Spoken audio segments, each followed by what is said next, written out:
a biotech student. You were also the lead of the team in SoftBank, and then you are a founder and CEO for FoodHak, and you've been featured on Sky News, Hello India, Times, so many places. And you're also a mother for two lovely kids. So basically, there's a lot going on. But why don't we start with the beginning? What made you want to pursue a degree in biotech? I've always had a love for science. I feel like our bodies work like machines, and I think machines are quite fascinating because I think that's the future. And so that's what got me really interested in biology. And biology is quite closely linked with chemistry, which is closely linked with physics, which is closely linked with math. And so I ended up studying that and, ended up right from an early age, ended up doing lots of internships because I wanted to know what I wanted to be. And I wanted to know what I wanted to be by doing it first and being sure, and then kind of going deep into the education side of things. So when I was in year 10, I did like a short internship at Apollo Hospital in like the emergency department. Around that age I really wanted to be a doctor, and so Yeah. I wanted to see what it's like to be in the life of a doctor. And it was a very disturbing summer, to say the least. I lost a lot of weight, which was great, but it was, I just the stress, the anxiety, and so from there on, began my journey. If not a doctor, then what?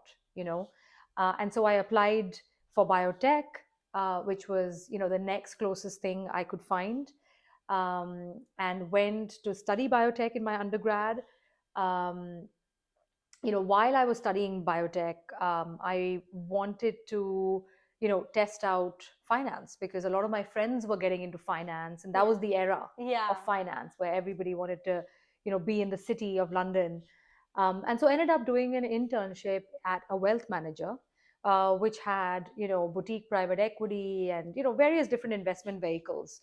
And I was just doing their mundane sort of back office, middle office, front office, wherever I could get an opportunity. While doing that, it was interesting, but I just felt that, it was like I still had my science curiosity that I wanted to pursue. And so decided to, look for, a full-time job post university in the field of science. And that's when I kind of stumbled across, just researching. I stumbled across Arts Club on Thursdays used to host this CEO slash senior leader, event in London, for the pharma industry. And obviously pharma was the closest to what I was doing, which was biotech. And yeah, I managed to make my way in. You hustled your way I in. hustled my way in, um, somehow, because I wasn't really a member. So I just took a very generic British name, walked in confidently, and they let me in. And here I was, surrounded by all these industry leaders, from the government to, pharmaceutical companies, small, medium, large size. Ended up doing an interview, um, with one of the CEOs, and yeah, that's how I kind of, got my break into regulatory. This wasn't Pfizer. And back in the day, people used to put their phone numbers on Google. And so I stumbled across the phone number of this man who ran the entire Pfizer's regulatory in Europe. Picked up the phone, asking for his view. He thought I was an MBA student. He had just finished his MBA from LBS and was very pro MBAs. And so gave me the opportunity to come and meet him. Had a good meeting. We exchanged notes, and then I basically pitched him the idea that, why don't you have a summer? Oh, sorry, not even summer. Why don't you have an associate program? All your competitors do. So people like me who will graduate next year, you will get us for free. We'll work very hard, right? You give us a little bit of training in regulatory, but very soon we'll come, you know, up on that learning curve, and your competitors are doing it, why don't you do it? And so he liked the idea, and he said, okay, let me take it back to my board, I'll be in touch. And then throughout I kind of kept in touch with him. He went back to his board, the board gave him approval, and here I was invited for an interview for a job that I had just basically created. Yeah, that's um, crazy. How young were you? I was 20, Yeah. 20 years old. Wow. I was 20 years old. Yeah. Since you were talking about how you were as a child and how you did an internship that young, even like while researching you on maybe Instagram, and now that I'm in your presence as well, I feel there to be this sense of uh, this intention to want to have your own identity very strongly from you. Has that been something which you always had, or have you cultivated over time to have that? Yeah, this is me. I think my father has always instilled that from a very beginning. He's always treated us growing up in India as, you're no less than a man, you're no less than a boy. You should fend for yourself, financial independence, the confidence to ask question. No question is a bad question. So we grew up hearing these things over and over again, Yeah. you know. And so, to be fair, right in the very beginning, I've never been afraid to ask questions, and I think that gives you a deeper understanding of any subjects when you have that confidence to ask a question. You have the answers, you've gone so deep into anything, and I think that's sort of been our upbringing, really. Amazing. So after your internship, you ended up doing a master's, and then you moved to SoftBank, where you weren't just working for them, but you were the first female investor in London office. And when you were pregnant, you didn't take maternity leave, and they put up a nursing room for you. How did that happen? So, to be honest, I'm not proud of the fact that I didn't take a maternity leave. I don't think it's anything to be proud of or be guilty of. I think it's a very personal choice, and 100%. every woman has her own journey of motherhood. I just happened to be in a position where I was in the middle of these deals that I had been leading. Like one of them was like the first big investment we were making in Brazil, and I'd known the founder over 9 months and done so much due diligence, and there was so much pushback internally because Brazil is a different unknown territory which is open to various macroeconomic volatilities in currency and whatnot. And so, my first baby came a month earlier, which meant that I had to pretty much abandon the deed, and I didn't want to do that because I felt like I had a duty towards my founder, who I'd been working 100%. with for so long. And so, I've always had my mom, who's been a big help, and she was there with me. And so, you know, I somehow managed to actually take that deal into IC when my firstborn, Rayan, was 9 days old, Wow. or something, and managed to get it passed in the IC, and we ended up doing the investment, and it was a good investment. Um, and second time around, something similar happened, where again, I was in the middle of a very important. But yes, like I managed to not take a maternity leave and managed to power through, and to me, it was a nice break. You also got a very rare disease, obstetric cholestasis, Yeah, which seems to be quite daunting because it practically breaks down your liver. yeah. How did you take the news? It was very stressful, and I had to stop everything that I was doing, to make sure that self care, getting your body prepared for an early birth.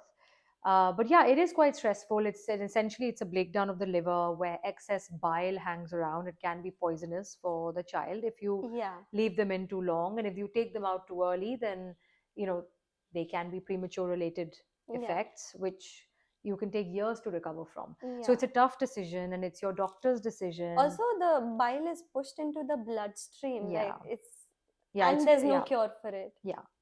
Exactly. There's no cure. And the doctor basically said, oh, there's no link with any food, nothing. And that's when I didn't necessarily take no as an answer, because again, going back to the basics, our bodies are like machines, Right. right? And so I went back into what I knew, which was clinical research. And I found a lot of correlations with food and disease reversals, disease prevention, longevity, and it was a long journey, but basically changed my foods and managed to completely avoid it slash reverse it, which is quite unheard of. And the doctors were quite surprised as well. So yeah, that's how this whole food hack journey began. That was the inspiration, where back at work we're allowed to have a lunch budget, where we're allowed to order things in from Deliveroo, but I couldn't order anything. There was nothing I could order. Yeah. Um, And so that's when I thought maybe there are other people, maybe there are other issues, and the food around us needs to change. It needs to be more intelligent, it needs to be more healthcare focused without taking the taste away, you know. And so that's when I started working with the doctors on the side of SoftBank. On weekends, some evenings, we would get together and we would find links between food and, you know, or characteristics of food and diseases. And then we would try and create recipes which were Yeah. delicious because all of us are foodies. um, and that's how it all began, you know. And they had their patient group. When they heard about it, they said, well, why don't you guys do a soft launch, because we are keen to have this food. So what was supposed to be a week long soft launch from my home kitchen Yeah. ended up into this 4 month long, you know, soft launch, where it was completely demand driven, you know, where people just didn't let us shut it down, saying, please, we can't ever eat anything outside, but this has changed our lives. Yeah. It's given me a break from the cooking and the research. I suffer from X, Y, Hmm. Z issues. Um, and even the number of orders we were doing grew a lot. We learned a lot Yeah. from that. um, so that's that. Those were early signs that, you know, I think the world kind of needs this new way of eating or new, you know, recipes. It's so crazy because food as medicine practically comes from Indian culture, comes from Yeah, Ayurveda. yeah, And in this day and age, I think the one thing that people suffer from the most is heart related problems. And there are so many studies by Western, doctors, case studies, where they are saying that it can be reversed just by changing what you're eating, and that too in 3 weeks. yeah, And for some reason it's not something that it's not something that everybody knows, that you can do that just by food. yeah, It's absolutely crazy. yeah. I mean, I feel like more and more people are realizing it, and they kind of know it somewhere, um, but I think they don't have the tools to do anything about it, because Yeah. like the research is quite noisy, so you really have to be able to segregate the signal from noise. And that's where we use technology to help us do that. Because if you don't have that, you know, it can take you hours, right, trying to understand what is a good research versus a bad research, what's trying to misdirect you, what actual ingredient and disease are linked. And so I think the tools are missing, which is what we are trying to create by building the food, but by also building software. Hopefully, we'll be able to, you know, provide that to everybody, where they can do these ingredient swaps, where they can, in their day-to-day cooking at home, um, or they can order this food when Is they don't that want to cook. something you're working towards? Yeah, yeah, that is something, you know, we've been working on this technology now for 2 years, and finally our data models are, you know, ready, and we're now building features that consumers can use, you know, in the form of apps and things, but building these tools to bring you a step closer towards food as medicine. But that is such a purpose driven thing, because you're literally attempting to heal the world with something that's already there, food. Yeah. If, yeah. Yeah, I mean, you know, most of pharmaceutical products are made from food ingredients. Yeah. People forget that, right? Vitamins and minerals are naturally found in your food, fruits and vegetables. 100%. The issue is that sometimes in certain cultures, including India, we end up overcooking the food. Yeah. We end up using too much oil. We end up Spices as well. using, well, I mean, spices to a certain extent are fine. And then there's also interaction. So if you look at Ayurveda, it's not just about like foods, it's also about ingredient interactions, right? Like, how should you eat a certain fruit or a certain vegetable, in what format? Like apples are best eaten when they're steamed, you know, small, Oh. yeah. Or like, you shouldn't combine fruit with yogurt. That Yeah. this So Ayurveda is also about interaction. So spices are good, but to a certain ratio, in a certain interaction, in a certain quantity, right? Similarly, vegetables, right, each vegetable has a different cooking time. Similarly, oils, you know, each oil has a different characteristic, and they need to be measured. Like, 1 tablespoon would mean 1 tablespoon. It doesn't mean a dollop of oil. You know, cooking it for a vegetable for 7 minutes means 7 minutes. You know, and when you follow food science, um, that's when you're able to see all your vitamins and minerals intact in the food that you're eating every day. And so you don't need to, spend money on expensive vitamins and supplements Yeah. which don't actually get absorbed properly by your bodies, Yeah. because they are foreign substances and each one has a different bioabsorption profile, right? um, and back in the day in Ayurveda, there weren't any foreign capsules Yeah. or tablets in the form of vitamin min. It was food that was being used to cure and heal and prevent, right? So it's just, bringing a step closer to food science to make sure you're eating something which is designed for taste, but also for healthcare. Right. Coming to your entrepreneurial journey. So this is how FoodHak started. But it's such a big step to take. Like, you were at the peak of your career. And of course, you were doing soft launches and you saw the response. But leaving that and starting something, when your kids are still quite young, and, the corporate world is what you're used to, but getting into the entrepreneurial side of the whole thing. What was that one thing that made you really go with it? Like, why was that okay, fine, I'm just doing this now? Yeah, I mean, I think, like I was talking about my whole journey, right? So it started with my first kid while I was doing this on the side. We did a soft launch, which further validated it. At this point, I was pregnant with my second one, Yeah. and the OC that was supposed to come never really came because, I was on this sort of journey. And then this was all during COVID. So it Yeah. actually gave me a chance to put pen down to paper and see if it's a real business model. So what made me take that leap was that business model, aha moment where it's like when I put it down on an Excel sheet by doing all my research of comps and whatnot, you know, I also had an advantage that I had been in SoftBank. I had sat on the boards of Yeah. various logistics companies. I had seen economics of various food companies from around the world. So I had sort of reverse engineered all the learnings that worked for these kind of businesses and basically eliminated all the things that didn't work for these kind of businesses. um, and so that was my advantage. But when I had put that down on paper, I saw great margins. I saw a differentiated product, which in today's day and age you never get to see. Yeah. It was the fastest growing market, and there was a product market fit. So, as an investor's hat on, this was a time when I would double down in a company, right? And so now it was time to double down on myself, Right. right? Given these four characteristics. So, for me, the decision was very business and its future potential Correct. focus. You were Like, I looking want to at long build, term. yeah, I want to, build the next Unilever, which is backed by tech and science, where any food product that you consume or anything you drink, from teas, coffees, it should all be backed by science. It should all be, delicious, but it should be adding value to your healthcare. Yeah. This we believe is the future of food. Can I say, I just love how you're, saying so openly, I want to build the next Unilever. Like, it just shows, or even in the beginning when you were talking about what you wanted to do as a child and, things like that, just shows that, it's your natural thing to be dreaming big. Is that why you think you could take the step of FoodHak as well?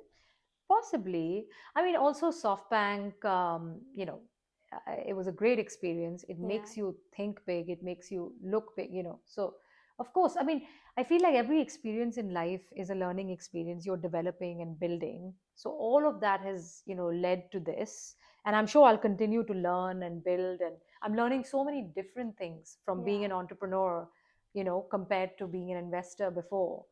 Um, so yeah, I think all of that kind of leads you to find your way.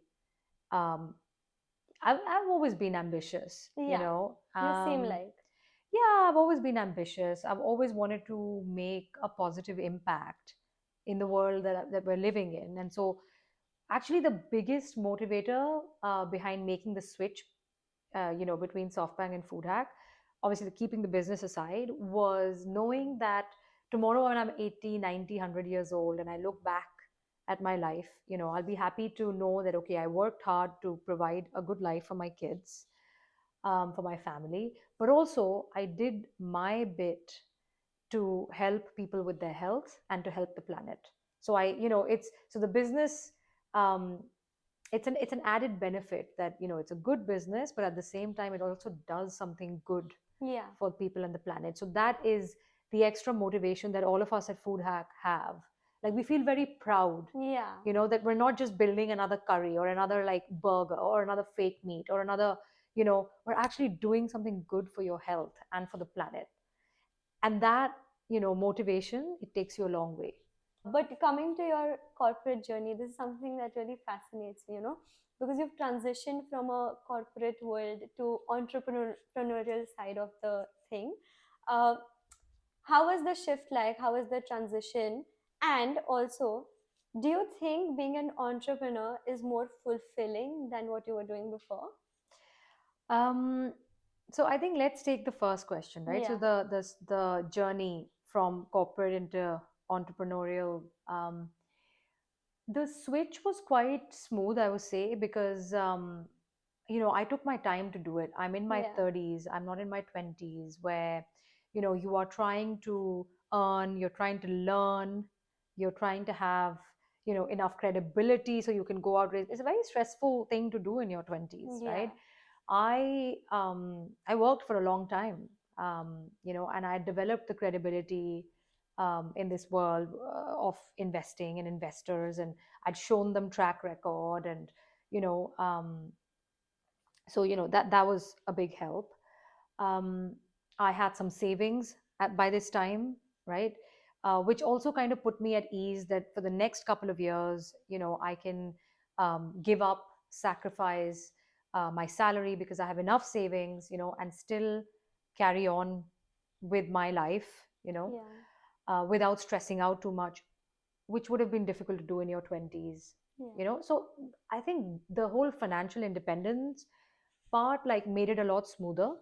Plus I felt so much more confident. Like I said, I mean, I've been on the boards of companies for yeah, so many years, yeah, where I just learned so much, at someone else's expense, right? 100%. So I just felt a lot more confident, where every big decision we have made, big money decision or whatever, it's been a well calculated one where tomorrow I'll have no regrets. It might not go our way, but it wouldn't be because of lack of experience or lack of thought or Yeah, analysis. It would be lack of, I don't have control over macroeconomic it'll be yeah, for an unknown reason. yeah, It won't be for a lack of knowledge. yeah, So I think these factors made it very smooth transition. I was just ready. I think I had a great time at SoftBank. I really did. I love my team. We were doing life sciences investing and food sciences investing and logistics and some fintech and some groundbreaking companies and some companies that were building new markets. And it just gave me the opportunity to meet amazing people, push science, push markets, to build new products. It was super empowering. Had a great time. Amazing bosses who were more like friends than bosses, yeah, colleagues who were even smarter than me. People who would report to me so much junior than me, but I felt like they were so much smarter than me. So it was a very, very fun time together. And I also, there were so many changes in SoftBank when I was there. Um, so I had a great time, but I just felt like I had learned a lot, and I kind of felt like maybe I'd gotten to a point where my learning curve was sort of starting to flatten out. yeah, And so I was just eager to actually, build FoodHak, like build something from scratch, which is a feeling that you can't get in the investing world. You get other feelings, yeah, you feel very happy when you do a good deal, you feel sad when you miss out on a deal, different emotions. But to build something from scratch, you have to take this difficult step, you yeah. know. But yeah, that journey was smooth for these reasons. And then what was your second question? Is this more fulfilling than what you were doing before? It's it would be unfair to say yes right now because it's not apples for apples, right?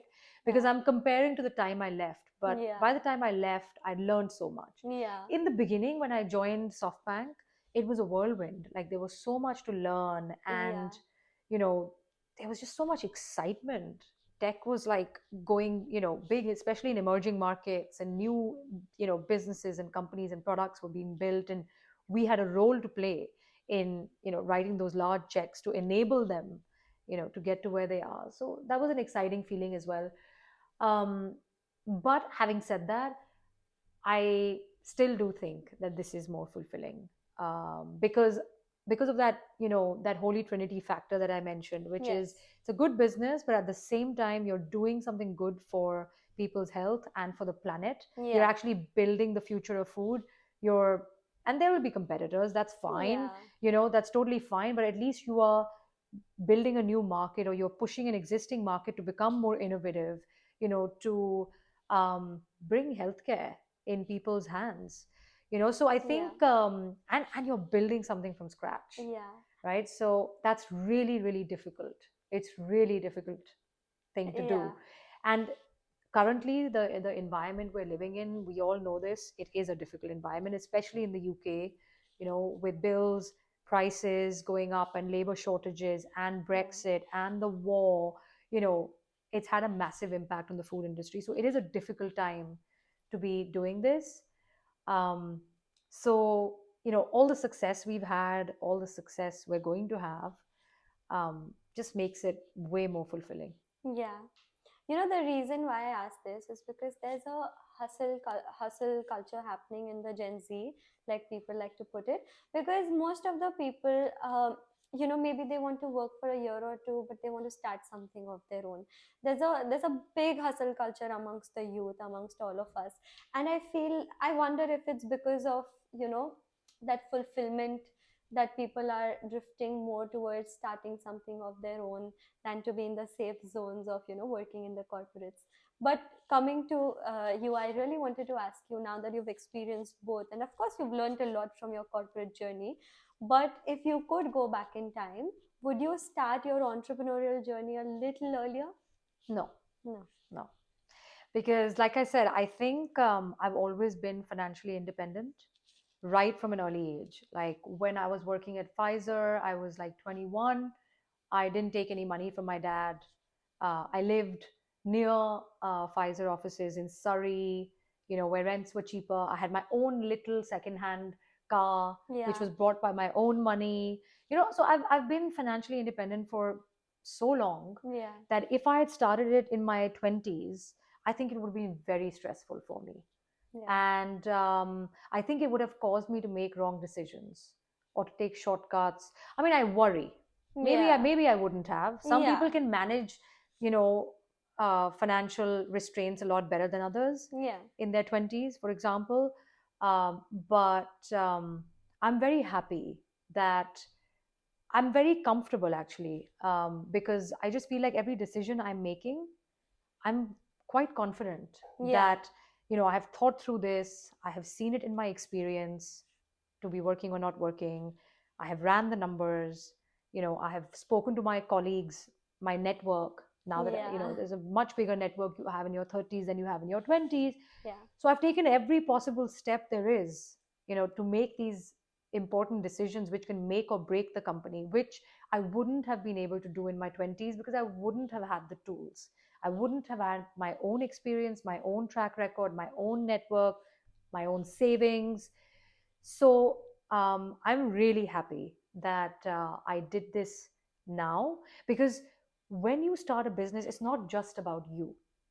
It's about 30 other people you're employing. Yeah. It's about 50 other people you're employing. It's about 50 other families who, that salary check is supporting. Yeah, and even with the numbers, how well put through you are with the numbers, it is very clear that there's a big vision behind this, Yeah. and Yeah. I'm very excited to see what happens. Me too. Fingers crossed. I have no doubt. I really have no doubt because you seem like that person. You're going to get it one way or the other, but you're going to get it. But now I'm going to come to one of my favorite topics, which is failures. We've spoken so much about all your achievements and everything, but I love speaking about failures because I think on social media, everything is glorified. Everybody's putting their happy days, and that's not really how life is. But why don't you tell us about one time where you felt like you failed? um so many times. I mean, we have so many failures. One part I missed in my early story was the whole doctor and Yeah, biotech decision, right? So it wasn't such a smooth decision. I actually still wanted to, despite that summer internship at the emergency Yes. department, I still wanted to, study medicine. And to be honest, I've never been book smart. Okay. uh, Contrary to the belief, people think I'm Yeah. super smart. I don't think I'm super smart, not on paper. um, so I was performing quite well throughout the year, but when it comes to exams, I think I just overdo it. I work so hard that I didn't end up getting good sleep, and I was just over caffeinated, and I just didn't do so well in my exams. I didn't get good grades, and so I couldn't make it into medicine and took biotech instead. Right. That was a failure, huge failure, you And know. such a big redirection in a way, if you see. Yeah, it felt like a big Now, failure, yeah. but actually it was a blessing in disguise, Yes. because I was forcing myself to do something that I'm not naturally good at. It was quite forceful, which is like, for the next 5 years, forcefully study and get good grades, even though I'm not into studying and Yeah. exams. I'm more into doing. I like to practically do stuff. Yeah. But that was a big failure at that age, Yeah. where you had planned everything around medicine, and suddenly you so. But I look back and I just think every failure has a silver lining.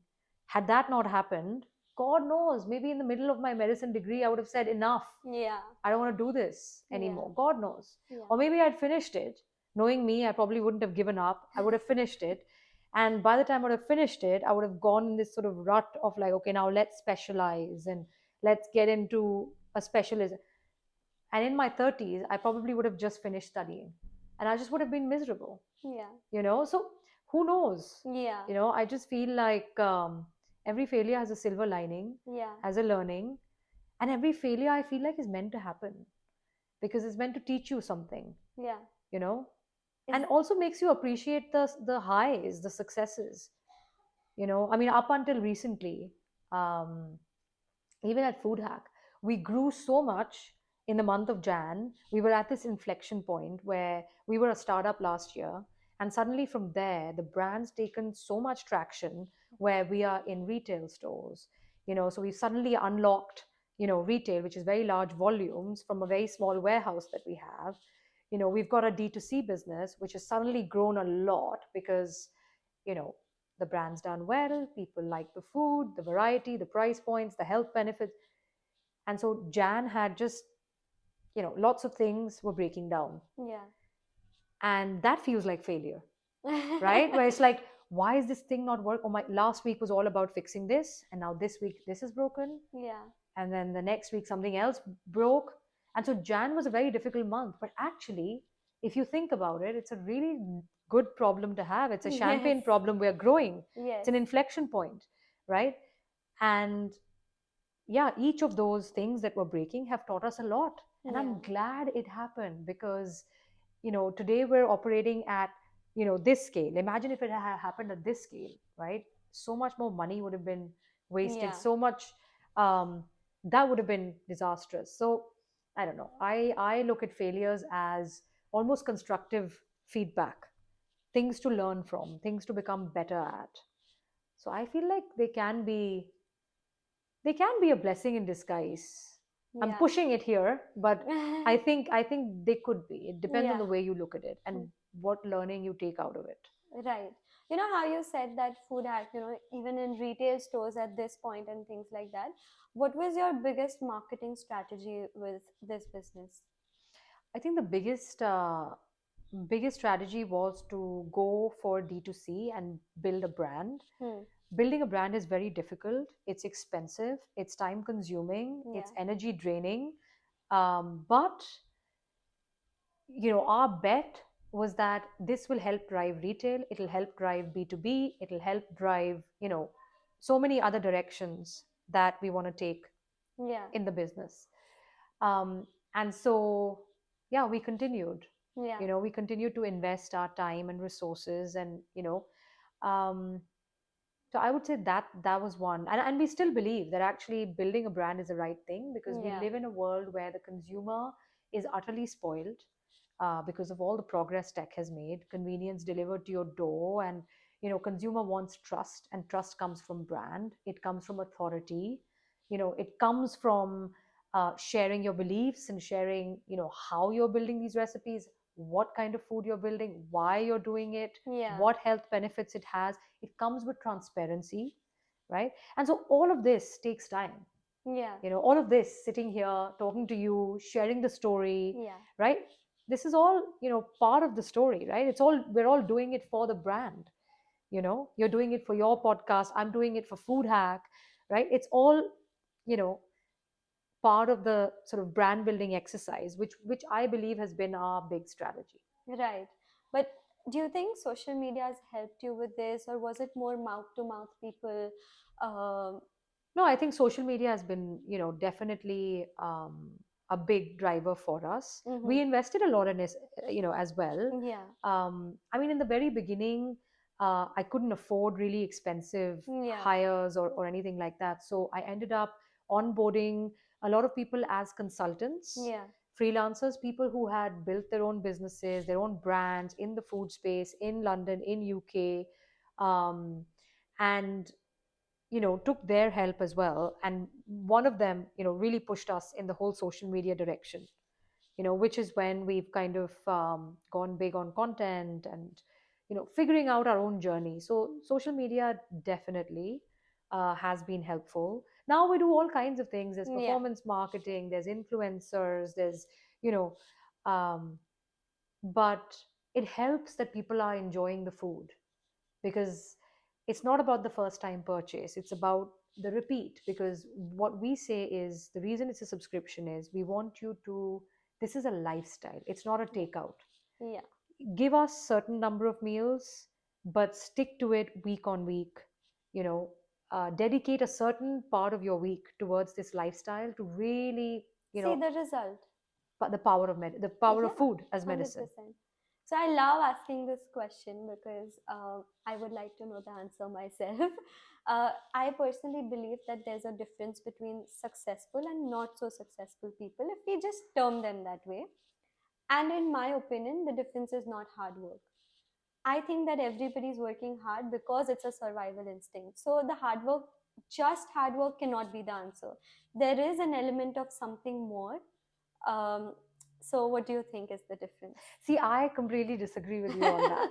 I actually respectfully completely disagree on Yeah, that front, because what I've seen, I used to think like that when I was your age, yeah, because you're surrounded by students, you feel, and like attracts like, yeah, you're surrounded by other people who are working hard, who have a side hustle like yeah, and so that's all you're seeing, right? I think when you come into the real world, you'll see very quickly, and then as you grow up in the real world, right, you'll see very quickly that hard work is a big strength to have.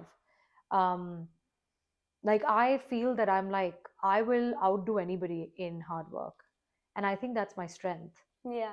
you know of course, luck is really useful for everybody, Always but there, yeah, it's something which is not in your control. 100%. um, I think business requires like some level of street smartness versus book smartness, right? I think hard work is very important, and I think the next is just attitude to like not give up. I was about to come to this because you know how you said that you think hard work is your biggest strength. Of course, it's a third person perspective, but I think that never give up. Yeah. And you seem like somebody for you because I feel like never giving up attitude is something that's very strongly in, you know, in you. And I think that would be your biggest strength. Or um, you don't compromise. You seem like a person who would not compromise, who will have it like, you know, I want everything. And I love that. Yeah, I think we shouldn't lower our standards in life, no matter what. And Yeah, if something is forcing you to lower your standards, it's not right. right. So I think the emphasis on quality, on striving for better, striving to be perfect, I think that's a good thing. Yeah, Um, yeah, and I definitely never give up. That's that's yeah. that's definitely a thing. But it comes with hard work. It is closely linked. Of course, of course. But yeah, so I agree with you on that front, on the never giving up. Yeah. Yeah, you know, I love how you talk about how your husband has been a big support system. You know, how there's a saying that behind every successful man, there's a woman. And also, it seems like behind every successful woman, there is a man as well. Um, What do you think? Because y'all have known each other for a very long time, right? Like y'all met very young Yeah, in high school. in high school, so you have the dreamy high school sweetheart story. What do you think made y'all survive for so long? Because considering that both of y'all are from India, and maybe y'all must have done your education apart or something. There might be an element of long distance and things like that at that time. What do you think made you survive for so long? That's a tough question because I don't know exactly what made us survive. I think it's we found each other young, when we were super young. So, we didn't have all these lists that people now have and they grow up with. And I think the older you grow, the longer your lists become. So we didn't have any of that. We were quite innocent, at that age. We met at 15 or something. Um, Long distance wasn't easy. It was actually, quite a tough time. How long did y'all do it for? We were together for 10 years on and off. We were in different countries, Yeah. working, studying, etc. It wasn't easy at all, but I feel like we grew up together, so we understand each other better than anyone else who understands us, better than we might even understand ourselves. And that's really helpful because when you are running businesses, you will have tough times and you will have your failures and you will have moments of self doubt, you will have moments of exhaustion, you will have moments of depression, right? And to have that, support system who can just step in and be like, I've got this, like I will do this, the kids drop off this week and I'll pick them up, and just giving you that extra half an hour in the morning when you're at your lowest and you need to meditate and you need to exercise. um, I think I'm very lucky with that because I have a friend, who I've known forever, who Yeah. just gets me and I get him. Like, he's traveling a lot this entire month, Yeah. on and off. So I've been doing, the drop offs and pickups, and it's nice because it's Yeah. it's nice to know that I can help him when he needs me, and vice versa. Yeah. So I think it's very important to pick your partner who understands your ambition, Yeah. um, and who supports your ambition. And I think times are changing. I see Yeah. that with our friends from India, from here, from everywhere else, where the men are, standing up. They are here for equal responsibility with kids. They're here. They're very supportive of, women and their careers and their ambition. So hopefully this only becomes better. 100%. I told you this before as well, but on an outside, from an outside perspective, you seem to be living the most ideal life possible, right? Amazing relationship with your husband, two lovely kids, a great career, um, even in the corporate world, and now with your thing as well. But what is it like being in the shoes of Sakshi Mittal? Oh God, life is a hustle every day. Yeah, I run a logistics business which has tech and science, but there is real product. It's regulated. I have a team, and it's a startup, and it's super scrappy. And you know, I have different divisions, and each division, has their own personalities and yeah, alphas, and there's a lot of logistics has a lot of, I don't know if hustle is the right word, but has you also know a lot of complexities in it. it has complexities, but it's complicated, and like things break down and Yeah. people get angry and deadlines get missed, and Yeah. there's a lot of physical, Yeah. hard work to be done. So it's a very unglamorous life. We're there in our like hoodies and sneakers, running around trying to put out fires every day. Yeah. So it's a very, very stressful day. But what's nice is I wake up, I like to meditate and exercise. Then I like to drop my two little kiddies to school and we talk in the car.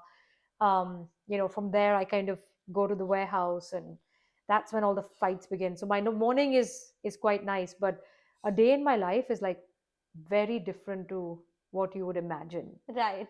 because it's just putting out a lot of fires every day, making a lot of decisions every day, small, medium, large. It's a lot of physical and mental Yeah. brain power. Yeah. I love how open and honest you've been and transparent as well. and I'm really enjoying the conversation. But because we are also on the time limit, I just want to end with one question. Uh, People who probably want to be starting, whatever, their own hustle, their own thing, just final advice to them from your side. Final advice would be, once you've had some time to think about your hustle, your side hustle, or a business idea or project, please put pen down to paper. Please analyze it. Please reach out to mentors, create mentors, speak with people, go for walks. But once you reach that decision that this is a good decision and unanimously you come to it, no matter which way you think of it, take that leap, do it. You will not regret it. Amazing. Thank you so much, Sakshi. Honestly, it's been so nice speaking to you, and I love the all it have it all attitude, the never give up spirit as well. And I feel like I see how it must have, it must be a very strong reason of why you are where you are. But it was an amazing conversation, and I hope to be doing this again in a year's time or 2 years' time with Food That'll Hack. be nice. Yeah, Yeah, would love that. amazing. But thank you so much. I Thank you for really having me. appreciate this. Great.